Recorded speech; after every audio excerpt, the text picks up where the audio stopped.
It's a great, quick 3-word: respect, reach out, and respond. And it might have the student just take a minute and reflect and think, and offer even maybe the student that we don't know is being bullied as a message to ask for help. This NASN School Nurse Chat podcast comes to us with support from Shriners Hospitals for Children, a global leader in pediatric specialty care, world-class research, and outstanding medical education. Many techniques and treatments that are common in hospitals today were pioneered at Shriners Hospitals for Children. Welcome to the NASN School Nurse Chat podcast. This is Donna Mazik, Executive Director for the National Association of School Nurses. The focus of today's podcast is about bullying and steps that are being taken to prevent bullying in schools, empowering all of us to become anti-bullying ambassadors. One campaign is Cut the Bull through Shriners Hospitals for Children. This program encourages the public to be advocates in their communities to help put an end to bullying and see the ability in everyone. Joining us for the podcast today are Marjorie McEttrick-Maloney, Chief Nursing Officer at Shriners Hospitals for Children, and Elizabeth Beth Light, a school nurse from Delaware. Welcome. Thank you. Bullying is an issue that impacts students year-round. It's the position of the National Association of School Nurses that the registered professional school nurse is a crucial member of the team participating in the prevention of bullying in schools. School nurses are the experts in pediatric health in schools and therefore can have an impact on the health and safety of all students, including students who bully, students who are bullied, or students who both bully and are bullied by others.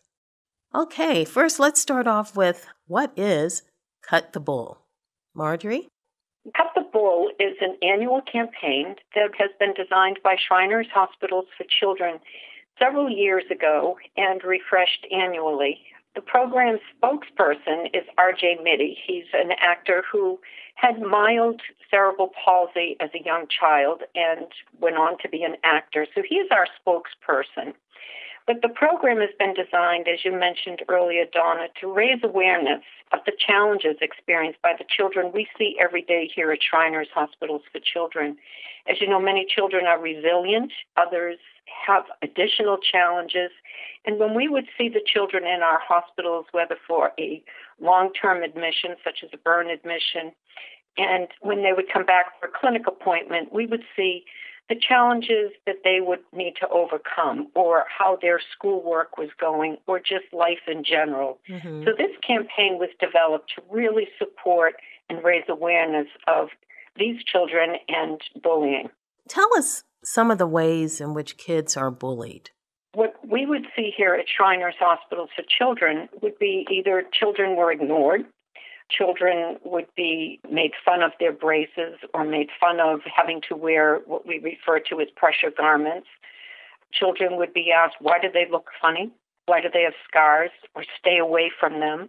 Or just, they're different, don't include them. Mm-hmm. Or they can't participate in sports. So it'd be subtle bullying, overt bullying, covert bullying, or parents not wanting a child with an observable disability exposed to their own children in the school setting. So we can see how the kids are being bullied, but how do you know that a student is a victim of bullying? Well, it's usually very subtle signs. You know, we want to see children play and go to school. That is their life work. And either they're very quiet, or perhaps they just start crying and say, I don't want to go back to school. I don't want to go out. I can't go out. And the families are trying to do everything they can, or they support, well, no, I'm going to homeschool my child, or, you know, I'll wait till the next appointment and see what we can do. Maybe they can correct that scar. Maybe we can reduce that brace. Maybe we don't have to wear it. So we would see, again, either very subtle symptoms from the child or the family, or get calls from the school saying, we can't get this child to school, help us. So that brings up the school nurses. Beth, how can school nurses help students that have been bullied? And how can they help them to become anti-bullying advocates? I think we, as school nurses, can help to make them feel safe and become proud of accomplishments to get through that stage. And they can become a voice and active in, if there is an anti-bullying campaign in the school, they can become peer leaders when you're having specific activities through the school.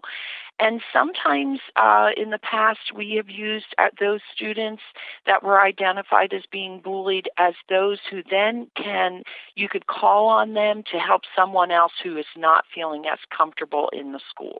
Marjorie, did you want to add to that? I think having the resources for school nurses is very important.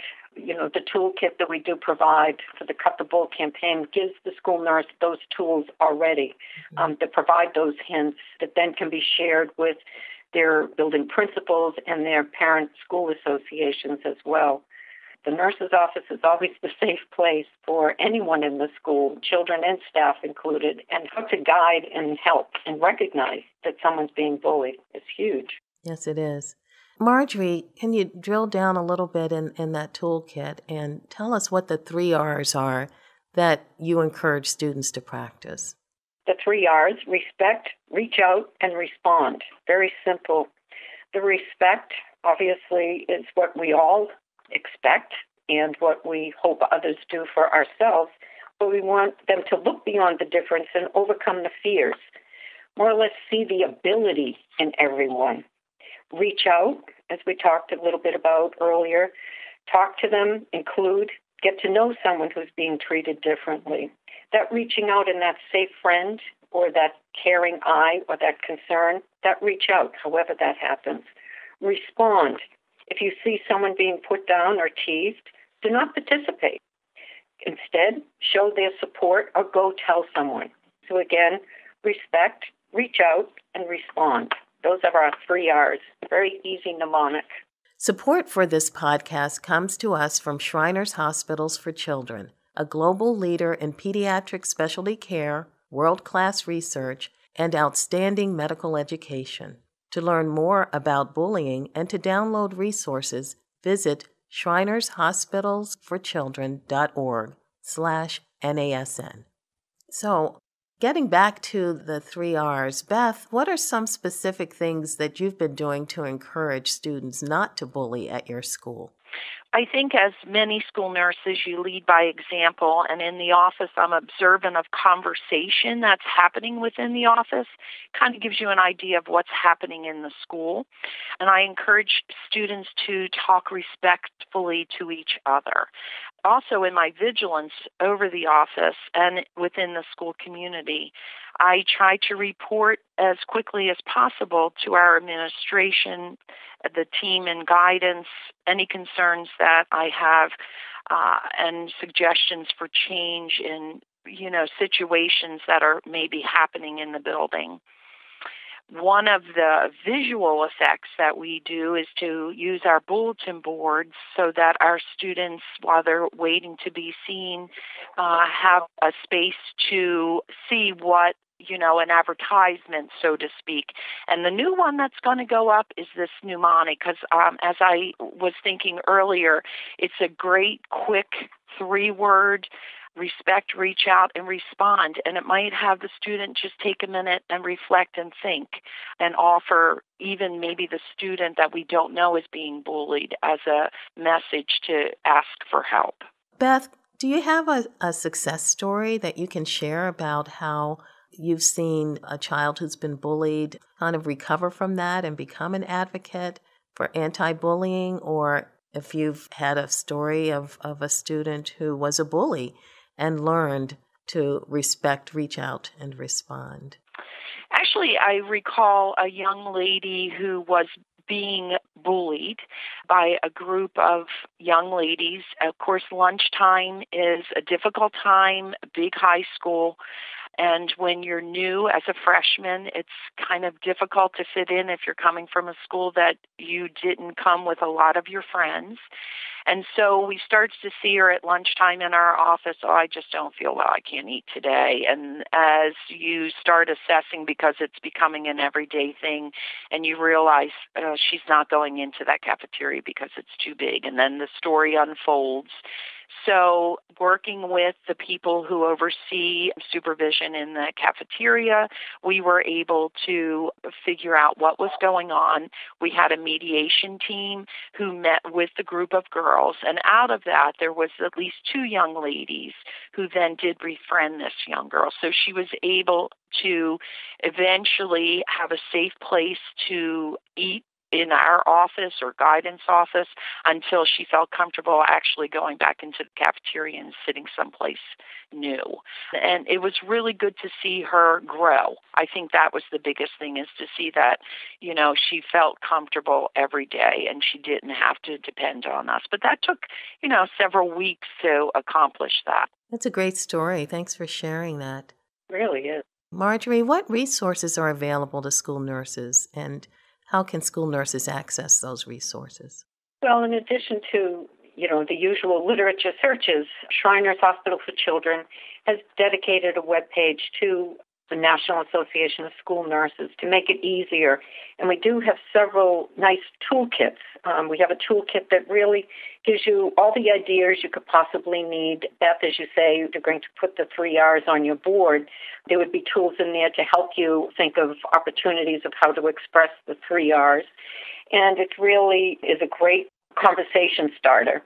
There's also a tip card that certainly helps the kids that are being bullied, as well as the caring adults, that focus on the respect, reach out, and respond. And in particular, there's a wonderful article that was written by Shriners Hospital for Children. I believe our Philadelphia team supported this very much. And it really goes into the facts of bullying, the subtle symptoms of bullying, the emotional, the physical, and also cyberbullying is a very big problem because that's very silent, but it's very threatening and it's very difficult to unearth. So there are ideas on how to work with cyberbullying. And it also speaks about the bullying facts and the statistics, so that, again, that you could provide some nice statistical data, use that as an opportunity for those children that are going to be those resilient leaders, and also how to do simulation. You can use these in after-school programs. You can use these as peer programs. So that paper, I believe, is really excellent. I think the school nurses and school staff will find that very important. And again, there's resources attached to that as well. But there's plenty of opportunity there. Also of note is if you want to order these, Shriners will send them to you. So we can send you materials from our website so that you're not recreating, cutting and pasting, printing out. Just request and we will send them to you. How do you get the entire community involved in this Cut the Bull initiative? Do you use social media for the campaign? We do a lot of work with Twitter, with Facebook, but I think having been in the school community, whether it be your school health advisory committee or your committees within town, using your school committee as a voice for this information, it's really engaging those community partners. We all know it's not just the school's responsibility. You do have the parent associations. You have local hospitals. The more you can create that tipping point and focus on the bullying. Certainly, our police departments are very interested in the cyberbullying. There's a lot that's going on with that. So with anything in life, particularly with school nurses, you're very resilient in finding those partners. Creating those partnerships, using those current avenues is very important. It's all of our responsibility. And I liked what Beth said. It's role modeling. It's by those caring adults that are role modeling, taking those actions and celebrating the moments of success, such as that young lady who now can go back into the cafeteria and has friends. And for those who are on social media, there are some hashtags that'll be helpful to find one another. Hashtag Cut the Bull and hashtag See the Ability. And that's all part of the Cut the Bull campaign and can be used. I want to thank you, Marjorie and Beth, for being our guests for this NASN School Nurse Chat podcast. Thank you, Donna, very much. For more information, visit shrinershospitalsforchildren.org/NASN. You can get public service announcements, a social media challenge, tip cards, an anti-bullying ambassador toolkit. All of those are available to help students and adults see the ability in everyone. Support for this podcast comes to us from Shriners Hospitals for Children, a global leader in pediatric specialty care, world-class research, and outstanding medical education. To learn more about bullying and to download resources, visit shrinershospitalsforchildren.org/NASN.